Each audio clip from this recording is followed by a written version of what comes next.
Let me tell you something.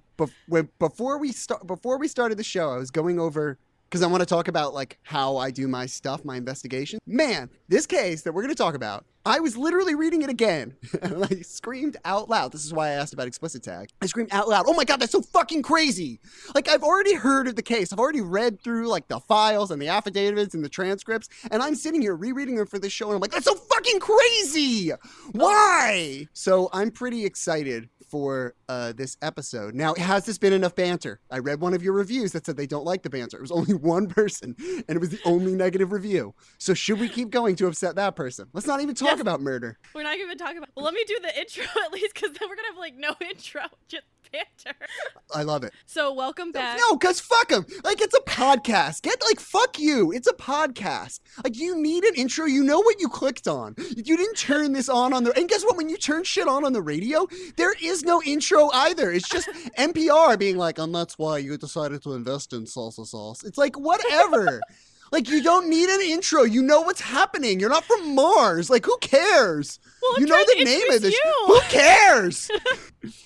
I like the chaotic energy. That's how my past week has been. Is just because I don't know if some people aren't on Classics Twitter, haven't my post, but there was a Greek history podcast with sexually harassing that I had met, and then I thought back after I learned about what it did, I was like, oh shit, he did that to me. So that's how my week is, realizing I've been sexually harassed by someone I thought was a friend. Well, speaking of sexually harassers, we're going to talk about Christopher Paul Hasson, a guy who was really into MGTOW, a red pill cult. And now the intro. It's my podcast now. I've taken over. Too late, everyone. We're going to have free elections. No, wait, scratch that. Dictatorship. I love invasions. Let's go. Which is perfect for both of these episodes that we're recording. So, Mike, do you want to tell everybody about your show? Yeah, I am the co-host, co-founder, creator of the word #cult. We're investigating a group called MGTOW, Men Going Their Own Way, which is a variety of red pill cult who, as the fun banter suggested, is a cult that believes in not marrying people, not masturbating, not trusting women, eugenics, and all the way up to getting rid of women and having artificial wombs. But it is a cult, is the big thing. They're indoctrinated and indoctrinating each other. I just heard artificial. Yeah, one of the things that they'll, well, you know, I don't want to get too much into it, but essentially cults are not about beliefs, and you can make a cult about anything. However, as you get more into this sort of scapegoating lifestyle of not addressing your problems and kind of creating stuff, you in general create more and more ridiculous, from what experts have told me, you create more and more ridiculous outlets, enemies, stakes, and all these different things so that it feels more like a fight. So you feel like the hero. So for them, if you dig really deep into it, MGTOWs don't believe it's a red pill cult, which is women. They exist only on the internet, which is where the word #cult comes from. And they have all these forums and videos in which they indoctrinate each other, pressure each other to not trust women and on things. And as you get deeper into their conspiracy, it starts at men shouldn't date women because of some men's rights, and goes all the way up into you should isolate yourself, you should only focus on yourself, we don't need women at all, they're genetically a problem for the human race. And there are some, we've ran into this a few times now, who want artificial wombs so that we don't need women. Because right now, please ask. My mind is just running at like 10,000 volts of being like, what the fuck? How? Yeah, they've been around for 7 years. They target sort of depressed men, suicidal men, angry men, divorced men. That's kind of their thing here. And the guy we're going to talk about today, Christopher Paul Hasson, because a lot of times when we tell people about these red pill people and we tell them they don't want to date, they don't want to interact with people, that's what MGTOW is, they say, well, there hasn't been any violence. But the closest that a MGTOW has gotten to violence has been Christopher Paul Hasson, who was a Coast Guard. And that's the case we're going to get into today. Not the Coast. Think Coast Guard? Pretty sure Coast Guard, yes. Yeah. Lieutenant in the United States. I've met, just where I live, my friends marrying a Coastie. They're like the nicest people you've ever met. A little crazy because, I mean... Yeah, you have to be. But yeah, I knew someone who like genuinely wanted to join the Coast Guard, and they were I knew them as sort of a not a crappy person, that's a bad thing to say, but I knew them as on a very shallow level, and it was very cool to then like get to know like, oh, this is like what you believe. And they were a very genuine person. I don't think that this is representative of the Coast Guard. Oh, I don't think so at all. Like, I remember when I think the story came out and they were all like, what the hell, dude? We'll start with what MGTOW is and how I got into this. So you've never heard of MGTOW. Have you heard of red pill A little bit. I don't really, strangely based on the name, I don't really get into cults. There was one I got in, and that's because I grew up in the aftermath and like around where it was. So like the Kirtland cult murders up in Cleveland. My grandparents 5 minutes away. Like we over around the farmhouse, and like I found out after my mom and my aunt went to high school, so they girl whose parents owned the farm stuff. Like that's the only cults get out of. I think that one thing I've learned, I have an advantage in doing this cult investigation because I ran into somebody in my life who was a part of this group, and I thought they were brainwashed. And so from there, I wanted to see if we could prove that MGTOW, which is a red pill cult, is what we call it, and a hashtag cult is my word, if it is a cult. And one of the interesting things is when you say they creep me out, the idea of a cultic relation, the idea of a coercive relationship, from what experts told me and what I learned, is actually that creeped outness is what's limiting cult education. It's limiting us to think that the only time someone's going to try and coerce us and get us to do something, or try to join their affiliate marketing, or you know, try to make you believe that they're a really nice person for whatever reason, or be in an abusive relationship with you, that stuff is everywhere. These same techniques, they don't just start and end at cult. There's a spectrum. There's somebody, you know, I didn't know how close to abusive relationships cults were until we started. It's the same technique. So multi-two kind of like. So we call cults on our website unbridled control by coercive. So there's cult stuff in your life everywhere. There's cult stuff in your life everywhere up until joining a full-on organized cult. Yeah, that's the part that creates like the organization. Like I get that religion is technical and all of that. Like I get the structure of it and how it changed in the 60s, and that aspect where it went from simply people wanting utopian societies to let's control everything. The control aspect creeps. Well, yeah, and modern cult stuff is not really about religion or anything like that. It's about that abusive relation. It's about that abusive relationship to control someone, which is, you know, how you got to realize you can take any belief. Remember, if you're in an actual abusive relationship, you're in a type. You can be in a type of cultic abusive relationship in a cult of one or a cult of two, and like is the term used for it.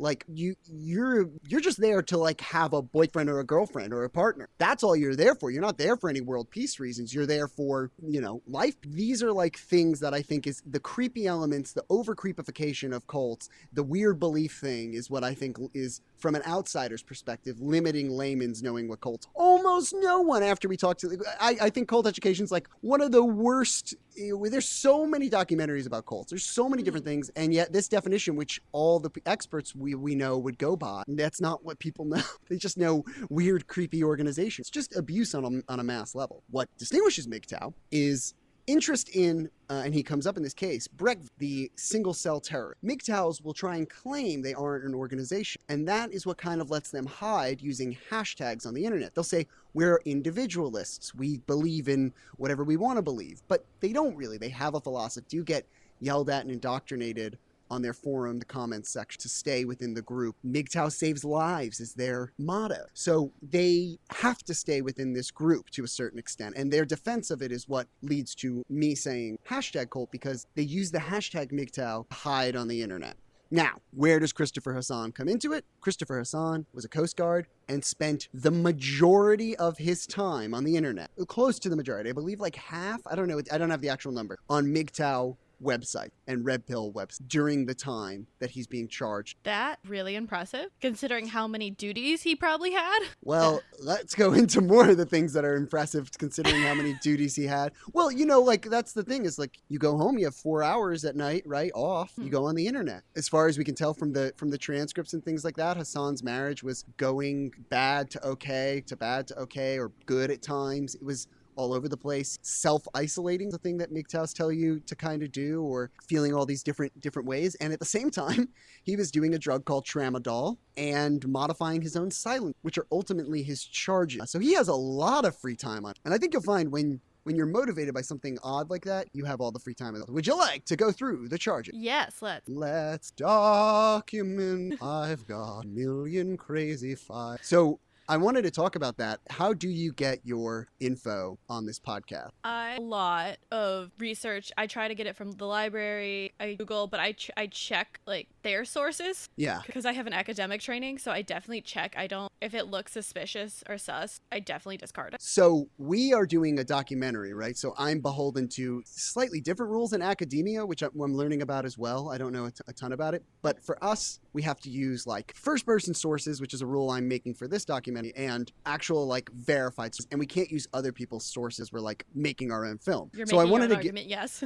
So I wanted to give your listeners sort of a little bit of an insight if they don't know. We're using a website called Pacer, which if you're in the media, you can apply for a user account and pay money to have direct access to court file, which are, if they're unsealed, you can see and look at. So I'll be reading and telling you about things from the actual court file. So if you ever have a case that you're interested in, get a Pacer account. You don't pay too much money to like look at certain things, especially if you know what document for, and you can skip over the Wikipedia and go straight to the source. And it might be worth it for people that are like listening to this show and interested. I don't know if everybody always. I didn't know how to actually get access to my first crime documentary. This is really count 1: unlawful possession of unregistered firearm silencers. Count 2: unlawful possession of firearm silencers unidentified by serial numbers. Count 3: possessions of firearms by unlawful user and addict of a controlled substance. And count 4: possession of a controlled substance. It's the combination of all the charges that are really because it's like you have a bunch of unregistered weapons and silencers and like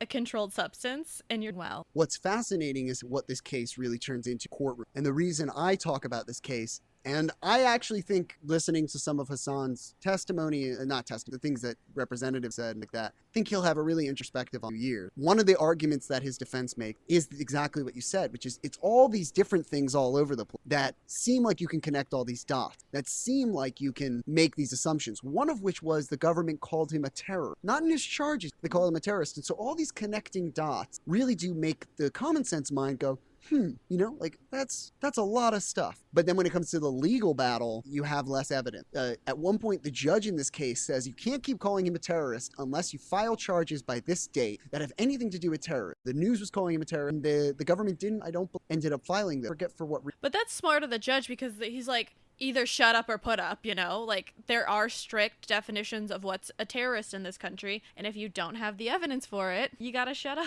And it's really like an interesting case to read because one of the things we want to do for the documentary is get someone to talk about this FBI study where they talk about what, an FBI expert comes in at one point in the case and says, here's what we identify as behavior online that he just references this study that's like, this is what you have to do to be a credible threat. Like if you can say shit, you can just say shit on the internet. That's fine. Here's what we look for to see if you're just saying shit or if it's like action. They have this like list of behaviors that they've had a correlation with like actually doing something in real life. And it was interesting that this became more about terrorism than it did, and it became a lot more about the Second Amendment than it did about anything else. Because legally, could you call him a terrorist? Legally, was he going to commit an action? I should also add that Hassan had him hanging out with what we would probably colloquially call skinheads, was beginning to get back into that group as well, which makes some concerns. But again, the common sense mind hears all this and goes, man, that's weird. And the thing that gets pushed under is MGTOW. If you go to those forums, go on their thing, they certainly don't stop hate of other groups. We found tons of racism and eugenics and misogyny, of course, and bigotry and all these different things within the forums. It's almost never stopped, but it's all these dots together. And the thing is that you can't know what someone's going to do, right? You just can't know what someone's going to do. But we do know when someone's getting worse. And that's my argument about MGTOW. Another word we kind of want to float, other than hashtag cult, is gateway group. Perhaps someone has suggested to us that I think it was a study in Boston, that perhaps these groups are gateway. They allow you to become more radical without actually having a full radical plan. All these things together, though, definitely make him like a target. The drugs, the modifying silencers, the interest in sniper websites, which is really what they start talking about in the trial as opposed to MGTOW. It all makes him really interesting. But for us, it's like, why is MGTOW not addressed? It's not legally has anything to do with it. It doesn't have anything to do with it, except for the fact that looking at MGTOW, it breeds worse and worse psychological behavior. I'm trying to get people to change the word, but covert depression, toxic masculinity, these are things that are getting acted out. And it also seems like it's an echo chamber then, like if you get in there and you're all in this cycle, it just is going to encourage behavior going around and around and around. And if there's toxic masculinity, you're just going to encourage more action like that. Or if you're depressive and other people are depressed, it builds it up. So it's not going to help, I don't know. People have said the word, you nailed it on the head. The only word I want to ask you about is echo chamber. I really really don't know. It's one of those words that I'm reticent to use because people use it so much. What do you mean by it? But what I mean by echo chamber is you're continuing the same idea thread, but there's no one to say, hey, that's a little weird. Especially in this case, online, if you group where you look and they all agree with each other. If someone else can get attacked, I very much am open to learning about new things. So for me, whenever I see it very closed off, I guess it's more a closed off room. You can't get in. Everything is all about this, and it just builds and builds, and eventually it has to go somewhere. And I'd say that's definitely like a part of what I've learned about cults is like this idea that outsiders aren't welcome. That we had one subject where he said that, oh, there's women that do stuff about this, and I don't trust them. So no one can agree with you, and no one can disagree with you. You know, there's women who write about MGTOW, and somehow they're wrong too. It's a part of confirmation bias, but I'll say this in terms of this cult and Echo is they're always building. It has to get worse and worse and worse. As Randy Flood explained, it's the Men's Resource Center in Michigan. It stops working to get your anger out about the world. You have to keep getting more aggressive because that technique actually doesn't calm you. So one of the functions that we've shown about that word echo chamber and cults that we're trying to say as journalists is like we call it echo chamber because we accept it on the internet. A cult expert would call it like indoctrination, stopping outside thought, stopping critical thinking. Like those are real bad signs of a cult. So I only wanted to address that because it's one of those words that I pretend to know what it means because I don't. I think you can just say it for any. It's one of those words where I would just be like, yeah, we went to Subway Sandwich, such an echo chamber, right? Oh my God, I'll go back there. It's also one of those where everybody has a different definition. Yeah. So you have to define what you mean by it. And there's a lot of this now. And I mean, how you described cult, it's very much how cult studies describes it and what it is on the internet are very similar in some regards. And it's scary.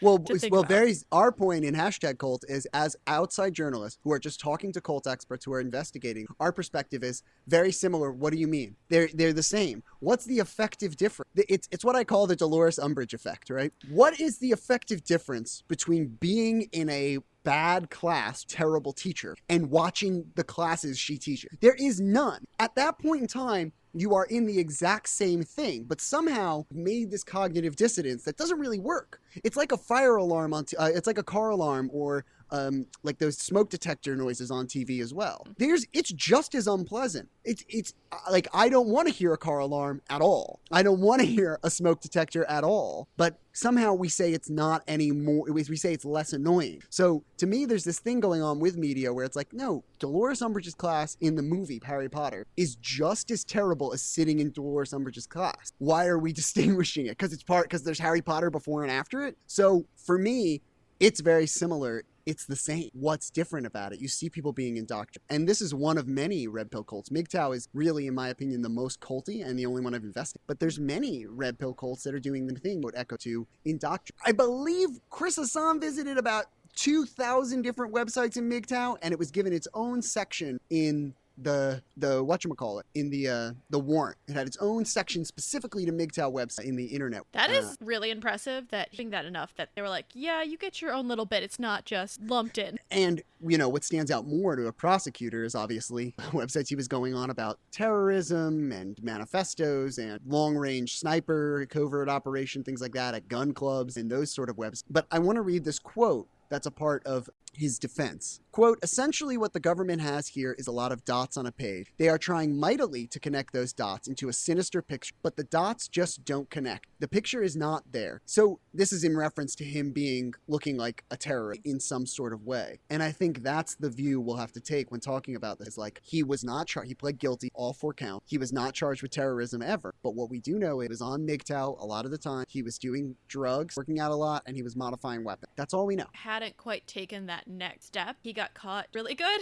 I remember he had a lot of weapons, excessive weapon, and right. It's terrifying to think what he could have done, especially if he did use like scarred resources. Well, I don't think he ever did. All the internet searches were from his home, but the case becomes a lot more about Second Amendment. And one of the things that they say I want to say it's a bail hearing, they say if having all these, he bought those weapons legally. Stockpiling weapons is not illegal. He only had, we're only disputing these silencers. You're talking about these silencers without serial numbers on the thing. Like, if stockpiling weapons is illegal, you have to go out and make a lot of arrests for potential terrorists. He had a lot of guns, sure, but it's not illegal where he lived. And even the issue of silencers was really an interesting one that is much more interesting legally. And if you're a lawyer, you're going to attach because the government said, well, look, he has all these weapons and he has silencers. Well, silencers they're a part of owning weapons.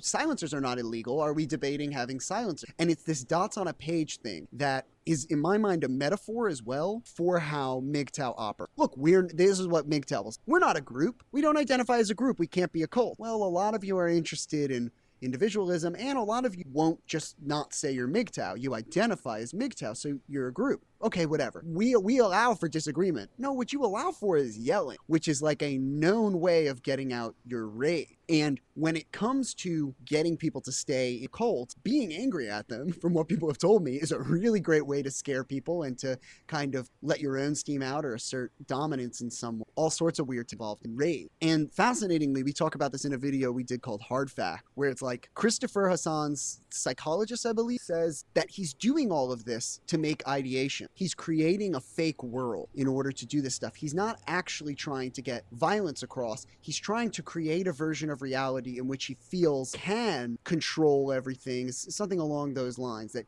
he's scapegoating his emotion. And so if he's scapegoating his emotions and it's not real, then that only proves that MGTOW is a cult, which is our main focus is on that. Everyone agreed on that. He's just getting rid of, false feel control, which is like exactly what cult leaders do, because it's not real, right? A lot of what they say isn't real. And even if it is real, like, that's how you gain control, is you create a scary world that makes sense to your followers, right? Even if your cult is based around, the best way to tie your shoe, like this cartoon we did about cult. Well, even if that's the best way to tie your shoes, cults have nothing to do with their beliefs. They have to do with creating that scary world. So it was really interesting to look at this trial and be like, how is this guy like a cult? And to have his own defense say, he's creating a scary world that makes sense to him but isn't real, was like, oh, right there!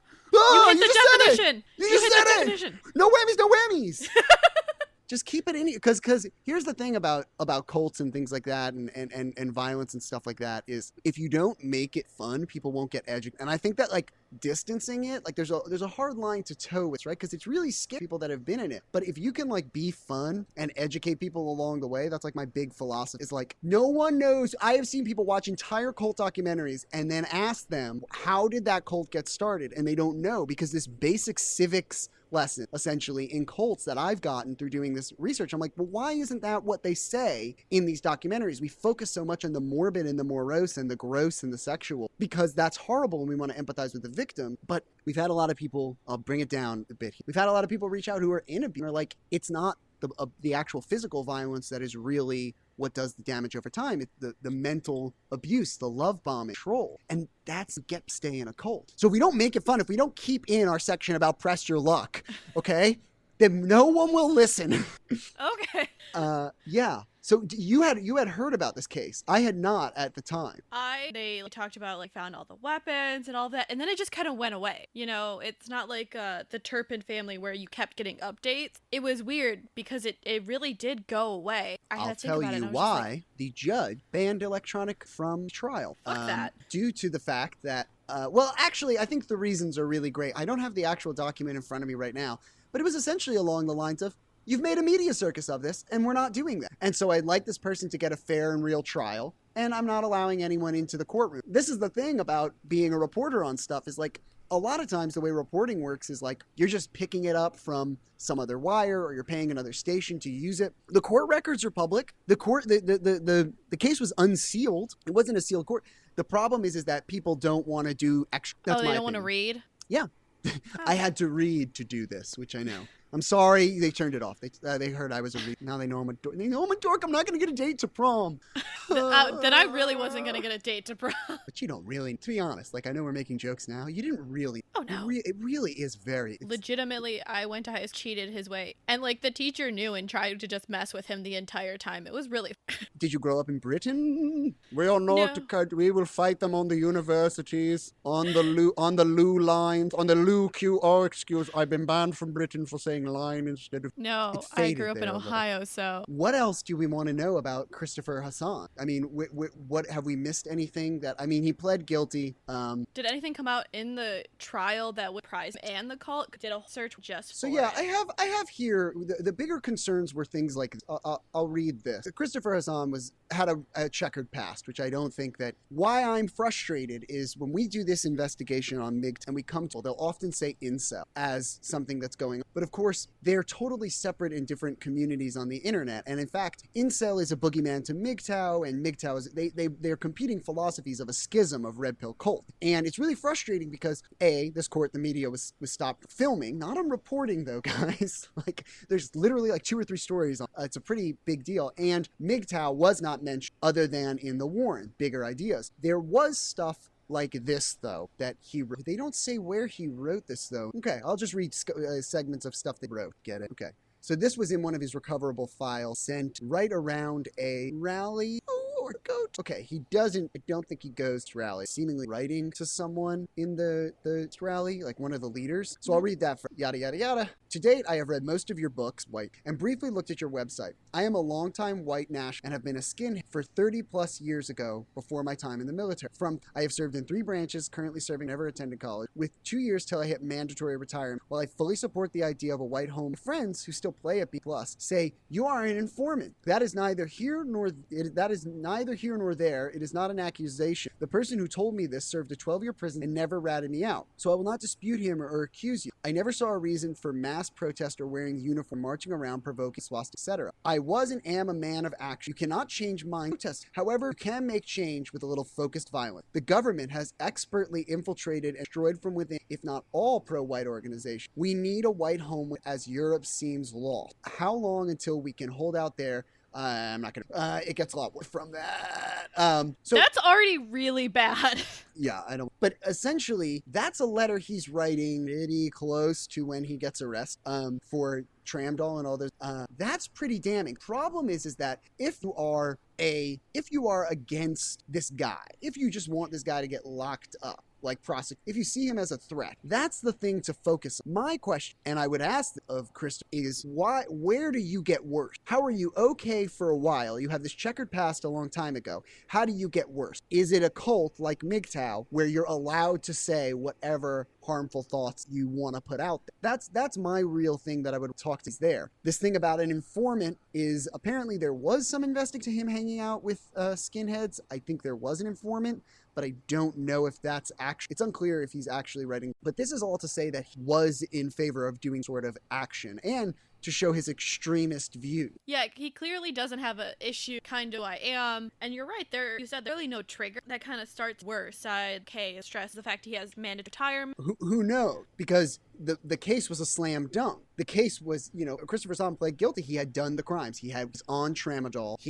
You're not allowed to have possession of guns when you're doing those drugs. That's one of his charges, remember, possession of firearms as an addict. So forget about the weapons modification, forget about the stockpiling, forget about the extremist views. This is a slam dunker. He is not allowed to be on this drug while and have weapons at the same time. It's an illegal drug. He's addicted. It's a slam dunk. So what is legal and what gets covered? A big frustration had. What I can say for sure, from what his representatives and what everyone agrees on, he gets a lot worse from his internet activity. And that's the thing to focus on, is that MGTOWs will hear this and go like, well, we're not, first of all, they won't say we're not anything. They won't admit they're a group. They'll say, well, we're not white nationalists. It's like, well, tell that to the white nationalists in your forum. And they'll go, okay, well, that's only a few of them. Okay, you should kick them out. It's like, well, we don't hate, we don't hate America, and we don't hate the fact of everyone being open. Well, you do believe a lot of this stuff about marriage laws in only white country, predominantly originally white. You kind of do believe all that. And it goes back to that dots on a page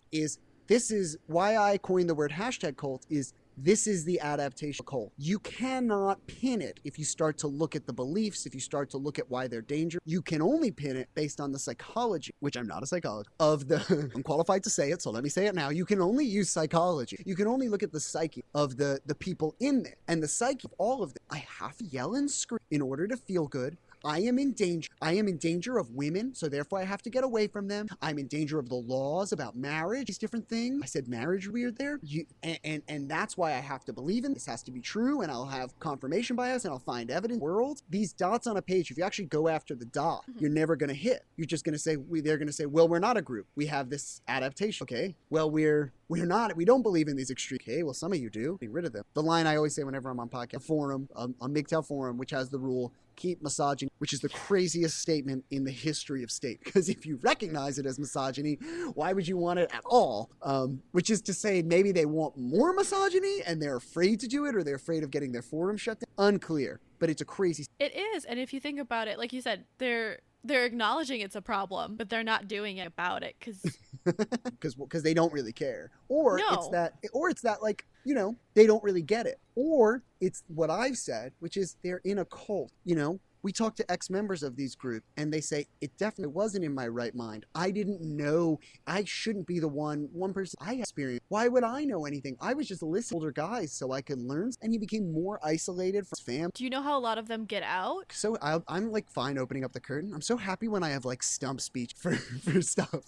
For me, as a teller, I only follow narrative. The thing that you should be scared of in the world is not necessarily things that people are saying that are horrible against. It's not necessarily violence or threats. It's thinking you're immune to those. It's thinking you're immune to being caught up. It's thinking you're immune to joining sides with the bad power. That type of thinking really gets stuck in a certain way. It gets feeling familiar and never question yourself. Now, of course, there's people like me who can't do anything without questioning themselves and feel guilt all the time. And I'm not happy either. So take Same. it from both sides.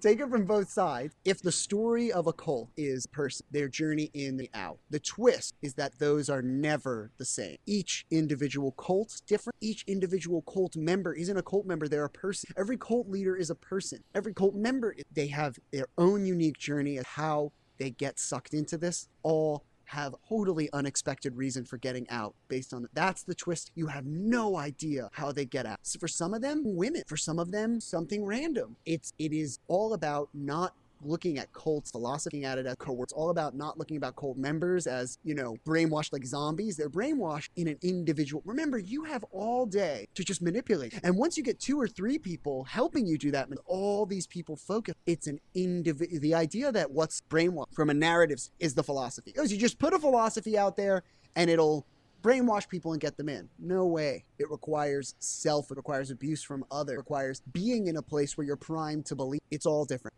Every single cult is different. Have you talked to anybody whose like story about how they got sucked in and sucked out particularly stuck with you or like shook you a little bit? I mean, they all shake me to a certain extent, and they all stick with awesome talks. The most full story we have of someone getting in and getting out is a YouTuber that was making anti-red pill and had gotten into MGTOW and red pill, recently gotten out of it. He's a young man, and he had a bad breakup. That was it. He went to college, he had a bad breakup, and he was confused, and it was a bad breakup. It involves the fact that he finds himself more on the asexual side of the spectrum, which we're trying to investigate, because sexuality is my opinion I'm going to say as a journalist as much as I can. So please keep a bingo board at home to your potential going up and up. But as a journalist, I think I don't see a lot of stories about asexuality or a lot of education. And thank you. Now you've upped my pretentious. Yes, that's the reaction I want all the time. No, I was like flipping through like articles you see, and you don't. I think right now bisexuals and gender are really having light. Yeah. And the thing that stuck with me, if you ask what stuck with me, he had this bad breakup. She said she was sort of asexual, he kind of asexual. They were both close to that end spectrum. And he sort of found out via internet videos that she was maybe manipulating that. It was very done. The details are vague, but the more interesting element that stuck with me was I asked, do you think your asexuality had anything to do with being, and he said it was definitely easier to believe a world in which sex or relationship with women is a bad idea, his own tendency. And MGTOW use asexuality really disgustingly. Essentially, they say it's like some super weapon that you can become an all-powerful master of the world by not having not having sex with other women, which of course doesn't describe asexuality, but it's a background element to that. And they use it as this thing. And so right now, if I could survey, the reason it stuck with me, if I could survey, I would ask, do you know what do you believe you may be? And I think that why I want to change the word toxic masculinity is because I think it's stopping men from getting therapy because they want to feel like, and if they don't feel like societal men, or men on sex, or men work out, I think that, which was another part of this case that also the way work out of madness, which that one's real. You're not a man unless you can lift stuff. But this, I don't think toxic masculinity works because are going to have men. The reason these guys are in it is don't feel like them. And I don't think that that's their fault. I think that is society's fault. And that's the pressure top of it. Now, that's a vulnerable person, right? That's the person who's vulnerable. And then they get indoctrinated. Then there's the messages we see all the time on these websites, which are like, I'm 16. I hate women. Should I join MGTOW? I just got broken up with. I hate my parents. This, that, and the other. And young kids, 16, 15 years old, grown men on these forums telling them, yeah, you shouldn't date. You should make up your own mind about this. But dating, there's all these dangers in dating. And MGTOW really can save lives. It's like, it's terrifying. Society or just your circumstance put you into a state where you're like, I feel bad about my relationship as a straight man in society or as a man in society. It doesn't occur to you to ask, maybe I'm gay. It doesn't occur to you to ask, like, maybe I'm a different place on the spectrum. It doesn't occur to you to ask, that person just sucked. Or maybe society created the situation. Right. Is it a real version of me where I can be not strong? I can not be trying to sleep with every girl I can be not the head of my company, as someone said to us in one interview. Doesn't even identify as MGTOW. He's one of the schism groups from it. Somebody trying to pick up artists or another. This idea that I want to rename it Atlas disorder, that you have the weight of the world on, and that's what causes you to act this way. I think that you're not going to get guys into therapy that way. According to Chris Hasson's therapist, I think he's just a psychologist that helps with the appeal. This is all ideation as a coping mechanism. And we've heard that from everyone. This is a coping mechanism.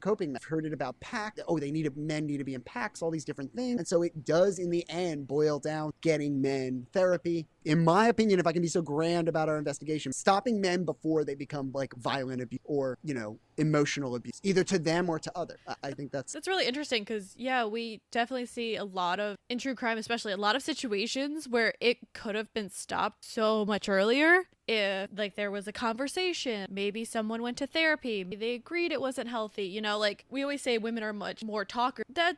We should let men have that ability as well to be able to say, you know what, this is not okay, I'm not okay, and have someone actually listen to them and not just give lips. Guys do as much and help as much as women generally do. Not all women, but I feel like I'm going to say that not all women are like that, but I'm fortunate enough. I have a good group of friends that if I'm struggling, slipped into a MGTOW term there. AWOLT, that's one of their crazy terms. All women are like, that's really one of, you can't make this stuff up. That's one of their, there's AWOLT and NAWOLT. Not all women, but these are one of their indoctrination. Sorry, wait, you were talking about girlfriend. Yes, this is men need more girl talk. I agree. Even if it's just you and your buddies sitting around with beers talking, like if you're having a difficult time and like having different perspective, I think it's just healthy to have someone to be able to talk it out with. And if they say, hey, I think maybe you need beyond like girl talk, because I know my friends would straight up be like, girl, you need to professionally talk to someone. This problem is bigger than us just sitting around chatting on the phone, One of the biases that I try to get out there in terms of like not just the cult stuff, because like you're saying like, oh, in murder stuff, it's preventable. And I think that's the reason people gravitate towards doing serial killers, because it's like, wow, this is just a once in a lifetime weirdo that just way on the ends of the bell curve, and they just decided to go out and kill people. But most murders happen because of a romantic partner being angry or a family member being angry. Yeah. And on that same thing, I'm really into myth-busting in terms of what people think about and how they get isolated. Most of the subjects I've talked have friends, family. Most of the subjects I talk to have friends and family, and they sort of, because of their own actions, start to self-isolate. And that's what makes sense. The young YouTuber I talked about makes red pill, he's anti-red pill, but he was living with he had nice parents.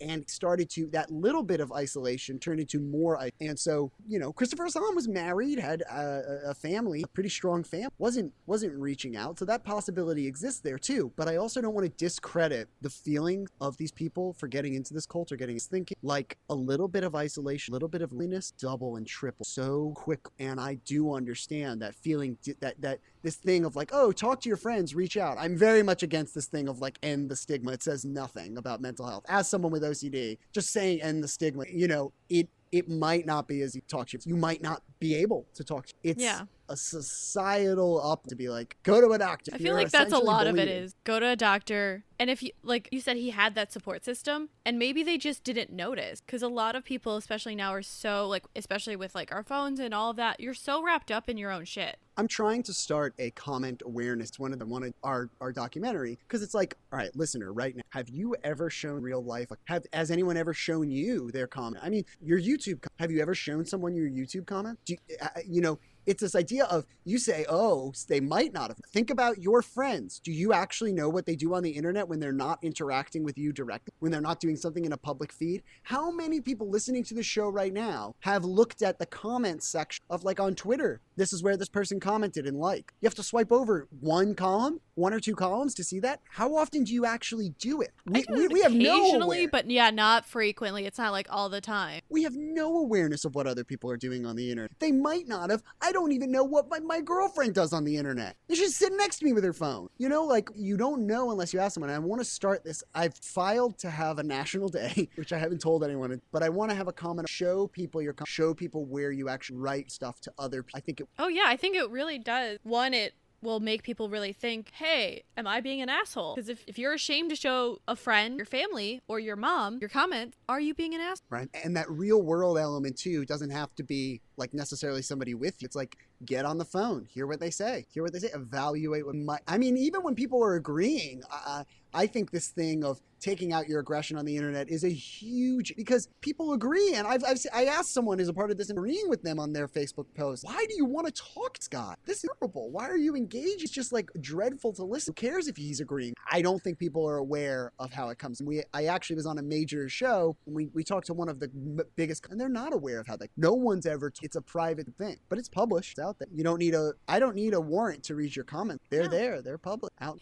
Well, do you want to tell everybody where they can find you? #cult.org. #cult podcast. Learn about cults, about MGTOW in general. Very extensive, we only use first person parties is a big thing. Someone has to say it to me on camera. We interview people. They have to say it. If they don't, it doesn't get added to the invest. It's a really cool document making. And what we do is we take the interviews, and I essentially call it an assistant editing podcast, where we take the clips that are ultimately going to be in the movie and we just talk about maybe come on, be a co-host. So take a little break and then come back for next week's episode. Mm-hmm. Which is Rocco's Modern Life. Yes. We'll be talking about Rocco's Modern Life. Stay tuned. No, we won't.